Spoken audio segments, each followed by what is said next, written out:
the government itself says we have not decided on a system.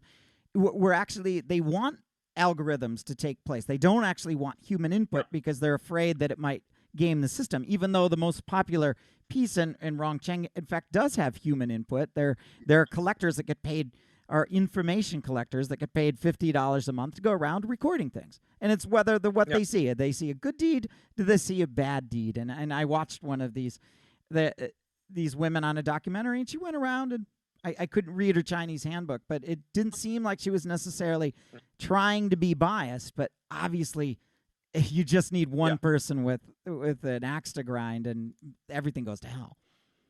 Everything goes to hell. If you're nice and you're nice to everybody loves you, right? That's like tax collectors. If they're nice to you, if they're forgiving, if they give you benefits, if they give you, they'll say, hey, you paid extra this month. We'll give you back all your money and plus some, right? No one will hate a tax collector, and that's what you get with human interaction. With a machine, on the other hand, it's like you can't negotiate with a machine, and that's terrifying. People don't like that. They don't like that lack of human interaction. Yeah. And right. Then but you do have, like, say, YouTube. We don't have a social credit score, but we do have this on Twitter. I mean, like, YouTube videos are being uploaded at a rate that you can't possibly watch them all, right? So there's an AI that's picking something up, and whether it sees, I don't know, what it thinks is nudity, whether it thinks it's a swear word, what it thinks is a racial slur, or content like something like pedophilia or whatever is being detected, that they're going to, then algorithms take it off. But it seems like when you have things like hate speech or things that are gray area, I don't think anyone minds things going after trafficking. Could easily be flagged. But you want a human review. So this is the biggest part with the Chinese system. It seems like there's absolutely no appeals on this. You get once you get blacklisted, and the People's Court maintains a blacklist of people that they didn't pay fines or they didn't do this. So if you get on that system, I mean, now you're pooped. So it's like the no-fly, the no-fly list that they implemented after the Patriot Act came into place, right? If you got on there, and there's a good chance you could get on there because you share a name with somebody who's a terrorist or is on the terrorist watch list, you're screwed. There's no appeal because it's secret, right? That's the same problem with the Chinese government, is because there's no transparency, there's no way to appeal it. And that's why it's like a principally undemocratic system that is bound to either fail and be completely, subverted by people who don't know how to manipulate it, or it's just going to fail on the merits that, it's a machine, and machines eventually fall apart. Right? Yeah. They're not perfectly designed unless another machine builds it, and clearly that has not happened. It's designed by people, and people are fallible, right? A code, programming code is only as good as its programmer, really. Yeah, no, it really is. It seems like all of these things, not having a way to do this. Another thing is the apology. Like, it's not just that you have to pay your fine or you pay your debt in America, right? Like, let's say you had a collector after you. You paid the debt, it's gone, right? You don't have to apologize. But in China, you do have these. You have to apologize to the court. And then one particular person, they said, well, your apology wasn't sincere enough because it was dated on April 1st.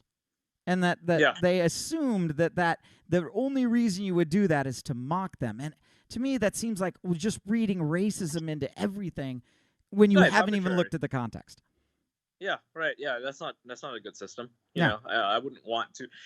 And this is the same problem with Title IX, right? Title IX in colleges, if you get accused of harassment, for example, there's no way to fight against it. And, depending on who's dealing with you on that tribunal, first of all, you don't know who's accused you. And secondly, you have to convince, not, through evidence or anything, but you have to convince them by talking to them, right? And maybe a smooth talker can get away with it, can get away with rape even. But, someone who is like antisocial and doesn't like people or has trouble communicating, like maybe he's autistic, right? They might have a lot of difficulty in these situations, and that's not very good. It's not a good system. No. Yeah, and I think that's having any kind of blacklist is that's like this the scarlet letter after you've already paid the fine, because you paid the fine, you probably paid penalties, your credit score, your actual monetary credit score is probably taken a hit. But then to have the fines, had to have the blacklist after that, really tough. I mean, you can't even get out of the country. You're not going to be able to fly in a plane and so on and so forth. And just and she there. So this is Yaiji Chen, a Taiwanese human rights lawyer, said she's worried about how the list penalizes people who didn't commit any offense, like a child who is barred from attending certain schools because of their parents' score. Yeah. Now, I want to, it's funny we're talking about China, and yet for every aspect of it, some aspect of it already exists in the rest of the world, in the rest of society. I mean, for instance, a child that's barred from going to good schools. Couldn't the same thing be said of children of poor people, impoverished people in America who can't attend private academies because their parents are not rich enough? Same thing, right? It's the same effect. So, but we have lots of scholarships in the United States, right? Especially for people, it's your first time into college, so you would put you on the disadvantaged list. Certain racial minorities have that, and and economic minorities. But does China have anything like that at all, like in comparison, or are they kind of going with this? It almost looks like the privileged-based model. China is all about privilege. Honestly, it's all about the privilege, right? If you're born into a rich family, you can just get whatever the hell you want, really. You can get away with anything. Okay. Yeah.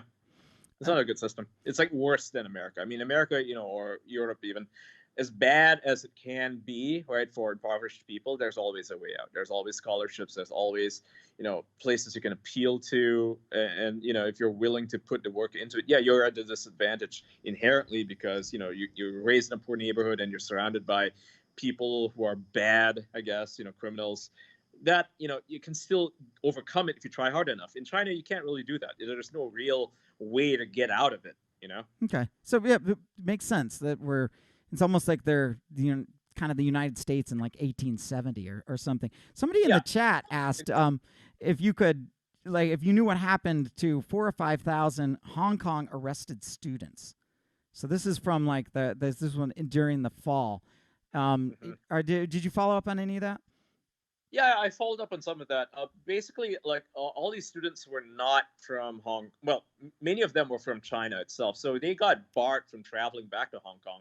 They got their internal passport suspended. So they're restricted to their homes in China. Yeah, that's what happened to a lot of them. As for the ones who are from Hong Kong who got deported to Chinese prisons, no one's heard from them since. They're still missing. Yeah, well, one of them, the lawyer, the journalist lawyer that had recorded and made the footage from the Wuhan hospital during the early Corona days, he's gone missing. He was also part of the protests as well in Hong Kong. That's right.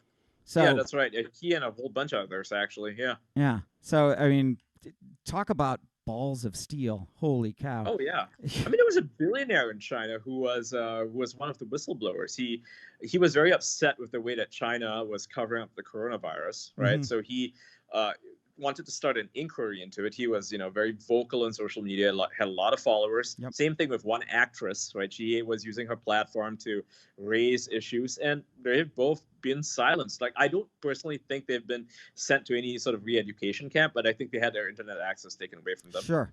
And that's the thing. It's the little pieces. So all of right now we're talking about the government, the social credit score program, which isn't even fully out. It's still in all these pilot testing modes. That could be for years. Who knows? Yeah. But there's still all of these different, I think, social credit scores under a different name already present in China, but in here too. I mean, take for example, Steven Crowder, right? There was all this push him off, kick him off for hate speech, but they didn't kick him off, but they demonetized him.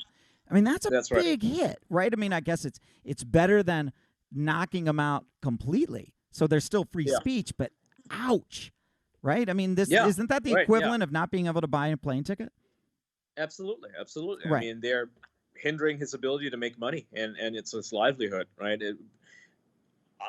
The same thing is done to, I would say, a lot of white supremacists, right? Yes. I'm not a fan of white supremacists, but they are banned completely. And not only that, it's one thing for YouTube to say, hey, we don't want your hate speech on here. You're calling for the murder of minorities, so we can't have you here. I understand that. I fully support YouTube in this move, right?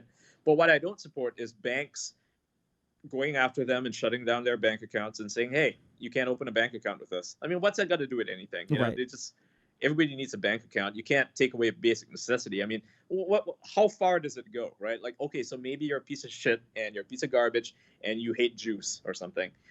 Does the power company have the right to shut off the power to your house because they don't like what you're saying? No, You they know, don't. like, no, right? Exactly. Yeah, you can't shut off these things, and that's the issue here. Yeah.